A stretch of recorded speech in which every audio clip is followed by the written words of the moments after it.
নিশ্চুপ রাতের অন্ধকারে মানুষের কোলাহল থেকে একটু দূরে পড়ে থাকা এক পরিত্যক্ত ভবন, সেখান থেকে ভেসে আসে তীব্র দুর্গন্ধ। সেই দুর্গন্ধে পথচারী ও স্থানীয়দের অস্বস্তির চরমে উঠলে শুরু হয় খোঁজ খবর। আর সেখান থেকেই সামনে আসে রাজধানীর বুকে ঘটে যাওয়া এক মর্মান্তিক ও হৃদয় বিদারক ঘটনা। প্রতিদিনের ব্যস্ত ঢাকার মাঝেই এমন মর্মান্তিক পরিণতি অপেক্ষা করছিল এক তরুণের, তা হয়তো কেউ কল্পনাও করেনি।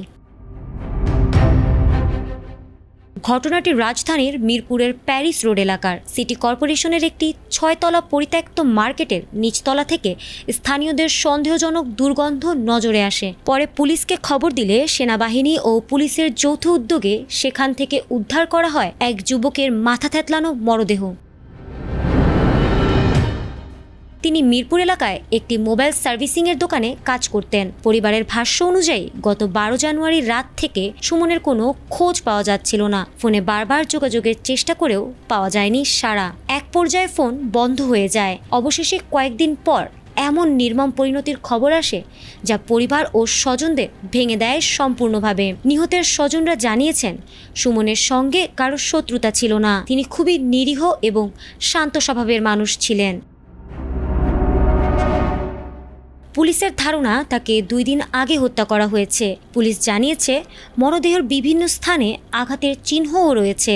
প্রাথমিকভাবে ধারণা করা হচ্ছে তাকে হত্যা করে ওই পরিত্যক্ত ভবনের ভেতরে ফেলে রাখা হয়। তবে কে বা কারা কী কারণে এই হত্যাকাণ্ড ঘটিয়েছে তা এখনও স্পষ্ট নয়। তদন্ত চলছে বলে জানিয়েছে পুলিশ। স্থানীয় বাসিন্দারা বলেছেন, পরিত্যক্ত মার্কেটটি দীর্ঘদিন ধরেই অপরাধীদের আশ্রয়স্থল হয়ে উঠেছে। আগেও এখানে নানা অনাকাঙ্ক্ষিত ঘটনার অভিযোগ রয়েছে। তাদের দাবি, দ্রুত ভবনটি ভেঙে ফেলা বা কার্যকর ব্যবস্থার মাধ্যমে নিরাপত্তা নিশ্চিত করা হোক। পরবর্তী তদন্তের মাধ্যমে অল্প সময়ের মধ্যেই বিস্তারিত বের করতে সক্ষম হবে বলে আশা ব্যক্ত করেছেন পল্লবী থানার ভারপ্রাপ্ত কর্মকর্তা। ব্যস্ত শহরের মাঝখানে এমন অবহেলায় মাত্র কয়েক হাজার টাকার লোভ বা সামান্য কোনো দ্বন্দ্বের জেরে কি ঝরে গেল একটি তরতাজা প্রাণ? ফারহানা হক, এটিএন বাংলা।